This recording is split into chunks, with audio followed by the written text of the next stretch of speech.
Hey, welcome to Cody the Car Guy. We've got a 2011 Impala here, and the driver's side is only blowing cold air. No matter what you do down here on the switches. Now the passenger side works just fine, only the driver's side is not working. It just constantly blows cold, so you get no heat, which is bad during the winter time. So we have this one in here, and a lot of times, now this one right here, about 2 years ago, I replaced the passenger side blend door actuator, and what it was clicking. Okay, so that's a real easy one to diagnose. The gear's broken, it doesn't do what it's supposed to, and it will click until it finally turns itself off.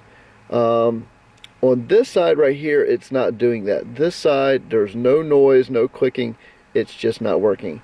The little motor inside is burned out, or something on the circuit board has popped like a little resistor or capacitor or something, but this one right here makes no noise when you're doing it. So I'm going to show you where it is, what you got to do, and how to fix it. Like I said, you can put it on full heat right there and nothing. Still going to blow nice ice cold AC for the most part. But let's go ahead and get started. It's real simple and easy for the most part. It's going to take a little bit of time. So the first thing you want to do, you're going to have a little bolt right here, and you got a little bolt right here. We're going to go ahead and get this one off, and then we got a couple other little things to get this other panel so we can get through. There's also a little plate further up underneath this cover right here. So let me get the first cover off, and then I'll show you what we got. You use a little 7mm or 9/32.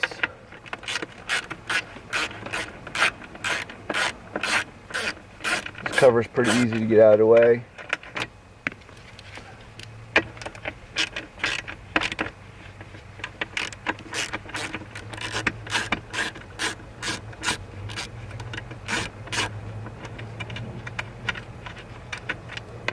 Alright, at that point, all you're going to do is reach up and just pop this guy out, just like that. Next up, we got this little plate like I was telling you, same exact bolts. So let's get it real quick. Now you can also use something like this to make it easier. Now you can also use a Phillips head screw. So Phillips head will fit in there, so do it that way as well.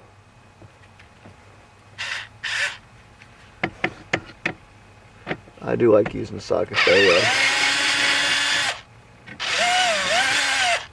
Alright, got that one. Put your hand up here. Grab the other one off. Alright, got a couple little clips. One right here, and one just out of sight right there. Now, on that one, I just use one of my upholstery tools.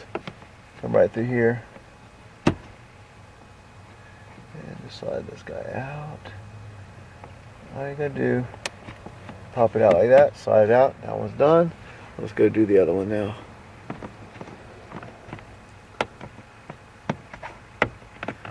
Alright. This right here is going to give you the room underneath that you're going to need. Just gotta pop this down a little bit. And push right here.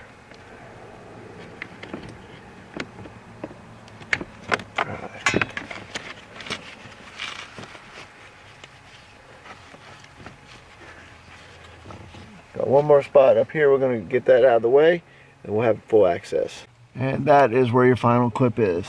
Go ahead and get that guy out of the way. Same way as the other one.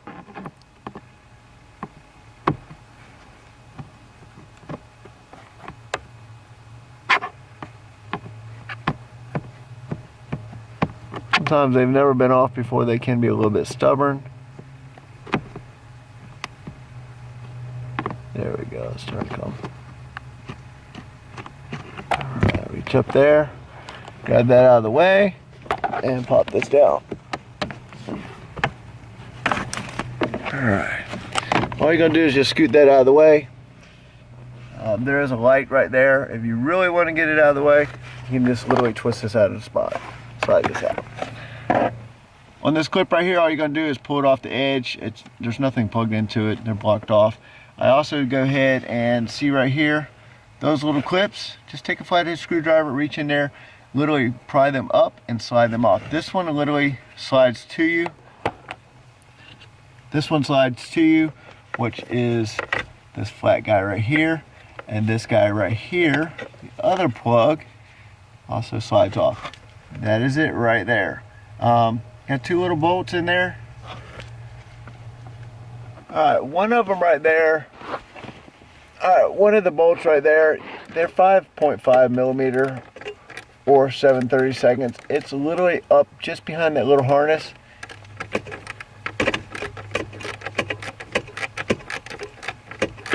And you don't need an extension on that one. Now then you got one right here. And I don't use an extension, I got a little swivel head. Makes it easy.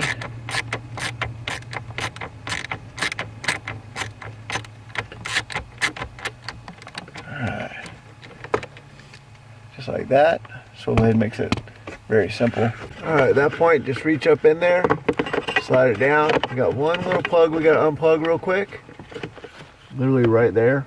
So let me get it unplugged and then we'll get the new one in. Alright, that is your part right there. Now for the clip right there to get undone, all I did was the same upholstery tool that I got the bottom clips off with. I just reached underneath on the bottom, popped it out, and it is out.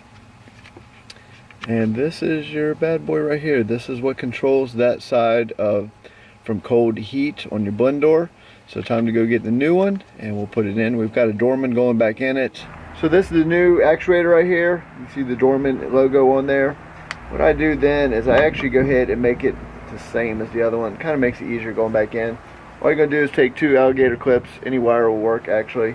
And all you're going to do is clips on the one side, you just touch the other. And we're just going to kind of get it about where it's supposed to be. That's pretty good right there. And they're identical. So that will work right there. Makes it just easier to go back in. You don't got to fight it where the bolt holes are. You got two bolts on this and one's a dowel. So time to get it back in the car. Alright, here's your part number, 604108. It's by Dorman. And this little booger right here will actually fix it so you're not freezing or that dreadful clicking noise. This will make it go away and fix it. Anyways, let's go and get the new one in and get this car back on the road. Alright, first thing you want to do is go ahead and plug the power plug in, and then literally lift it right up into place.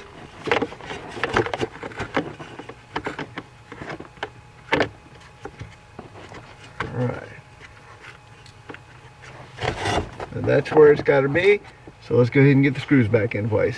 Pretty much at that point, by hand, I put the actual screws back in. That one's in, and then I reached in behind the harness to get the other one in. And now it's just time to tighten them bad boys up. Like I said, having a little flip head ratchet really helps out a lot. Makes it simpler. Still a pain in the butt to get to it, especially the upper one. Alright, that one's tight. Now for the fun one that's hidden back in there. And you can't see it, of course. Now with the bolted back into place, it was impossible to actually film and show you the upper bolt being tightened up. But just go ahead and tighten it up. Alright, all it is now time to go ahead and clip these back in.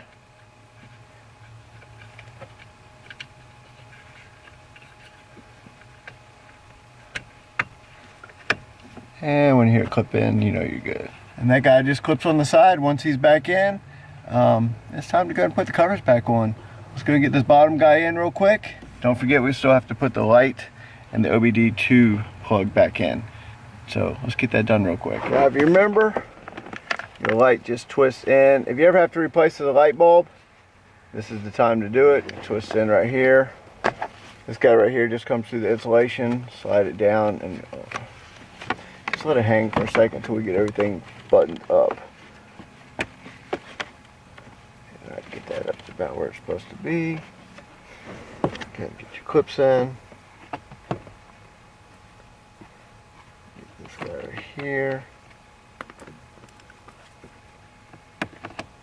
Alright, let's get this guy right here done. And then we just have the one underneath.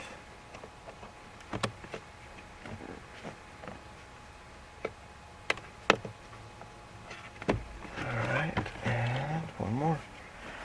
The other one is further in, where I showed you earlier. So let me get that knocked out real quick. There is a little ledge that your trim needs to sit on right there. It sits on top of the insulation there. And then at that point, just come back right here and plug in your OBD2 sensor. You'll hear it actually click into place, just like that. All right, time to get this little cover right here on. The metal cover is next with 2 screws. Let's get it on there. All right, it has 2 dowels, one down there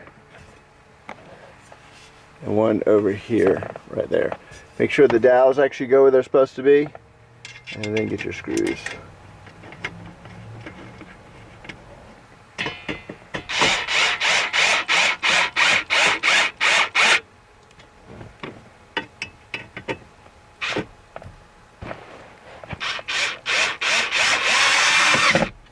Alright, it's pretty much at that point. Time to go ahead and pop in the last cover.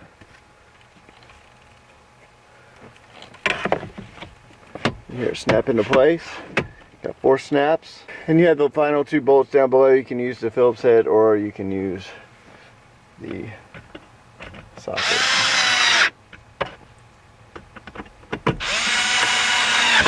Alright. And that pretty much is changing out your blend door actuator on your 2011 Chevy Impala. So I hope that helps you guys, and I'll catch you on the next one.